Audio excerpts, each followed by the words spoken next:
Hello cooking crazy channel में तमारुं स्वागत है। आज बनावीशुं बाळकोने लंच बॉक्स में आपी शकाय अने सवारना ब्रेकफास्ट में बनावी शकाय एवा पालक चीज परोठा। तो चलो रेसिपी शुरू करिए और रेसिपी पसंद आवे तो वीडियो ने लाइक और चैनल ने सब्सक्राइब करवानुं ना भूलता।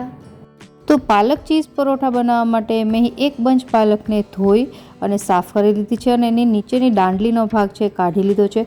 हवे आपणे आ पालकने पारबोइल करवानी छे। एनी माटे एकदम गरम पानी में आपणे आ पालकने राखी देशुं और त्यारबाद एने 1 થી 2 मिनिट माटे गरम करी लेवानी छे, जेनाथी पालकनो जे काचो स्वाद छे जतो रहे।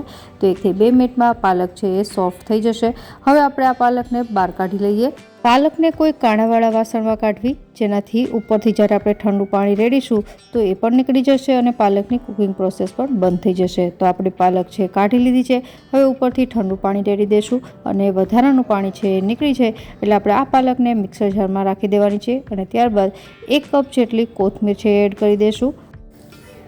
અને જો તમે લસણ ખાતા હોય તો મેં અહીં 10 થી 12 લસણની કળીઓ છે એ ઉમેરી છે અને ત્યારબાદ 1 થી 2 નાના ટુકડા આદુના। અને હવે અહીં જો તમે ઈચ્છો તો મરચું ઉમેરી શકો। મેં અહીં મોળું મરચું લીધું છે, તીખું મરચું ન ઉમેરું, નહીંતર પરોઠા એકદમ તીખા થઈ જશે અને જે બાળકો ખાઈ નહીં શકે। હવે આપણે આ બધી વસ્તુને એક વખત પાણી વગર જ પીસવાની છે। તો પીસાઈને તૈયાર થઈ ગઈ છે। હવે જો જરૂર પડે તો અહીં પાણી નાખું, તો મેં અહીં 1/4 કપ જેટલું પાણી નાખ્યું છે અને ફરીથી એને પીસી લેશું। તો એકદમ સ્મૂધ પ્યુરી છે તૈયાર થઈ ગઈ છે।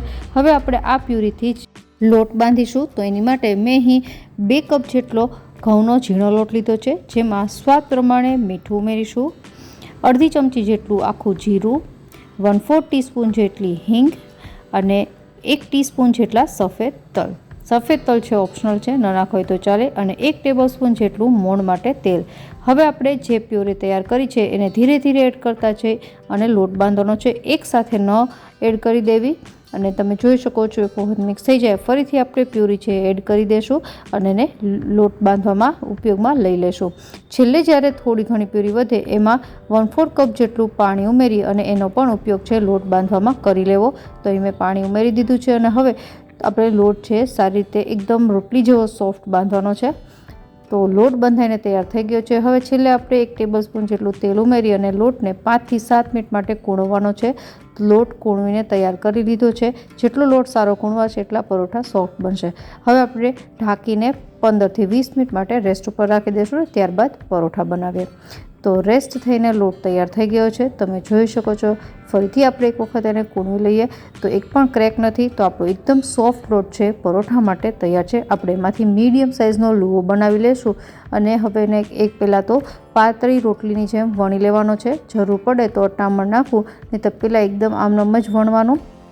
અને આ લોટ એકદમ સોફ્ટ હોવાને લીધે થોડો જો પાટલી ઉપર ચીપકે તો થોડું અટામણ છે છાંટી લેવી અને એકદમ પાતળી રોટલી વણી લેવાની છે। રોટલી વણાઈને તૈયાર થઈ ગઈ છે। હવે આપણે ચીઝ છે એ ગ્રેટ કરીને એડ કરી દઈશું। તો અહીં મેં પ્રોસેસ ચીઝ લીધું છે, તમે કોઈ પણ બીજું મોઝરેલા ચીઝ આવે છે એ પણ લઈ શકો અને ચીઝ સ્લાઇસ પણ લઈ શકો। તો ચીઝ ખમણીને એડ કરી દીધું છે। હવે આ પરોઠાને ફોલ્ડ કરવાનો છે। તો બંને સાઈડથી આપણે પહેલાં ઉપર અને નીચેની સાઈડથી ફોલ્ડ કરી દઈશું અને બંને સાઈડથી પણ આવી રીતે ફોલ્ડ કરી દેવાનો છે। તમે તમારી રીતે બીજો કોઈ પણ શેપ જેમ કે રાઉન્ડ શેપ, ત્રિકોણ શેપ પણ આપી શકો। આપણે આજે સ્ક્વેર શેપના પરોઠા બનાવીએ છીએ। તો થોડો લોટ છાંટી દઈએ અને પરોઠા છે એને આવી રીતે હળવે હાથે વણી લેવાના છે। આવી રીતે વણવાથી પરોઠા છે ફાટતા પણ નથી અને તમે જોઈ શકો છો એકદમ સરસ પતલા પરોઠા વણાઈને તૈયાર થઈ ગયા છે।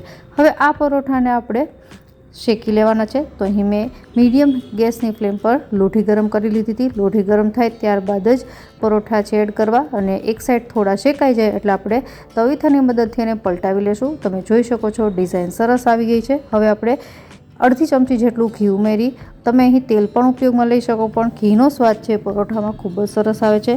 તો નજીકથી તમે જોઈ શકો છો સરસ ડિઝાઇન આવી ગઈ છે। હવે આપણે બીજી સાઈડ પણ આવી રીતે પલટાવી લેશું અને ઘી લગાવી દેશું અને પરોઠા છે ચીઝના લીધે તમે જુઓ તો એકદમ સરસ ફૂલવા લાગ્યા છે અને ક્યાંય પણ તમે જુઓ તો પરોઠું ફાટ્યું પણ નથી અને ચીઝ બહાર પણ નથી નીકળ્યું। તો આપણું આ પરોઠું છે એ બીજી સાઈડ પણ આવી રીતે શેકાઈને તૈયાર થઈ ગયું છે। એકદમ ગોલ્ડન બ્રાઉન જેવો કલર આવી ગયો છે।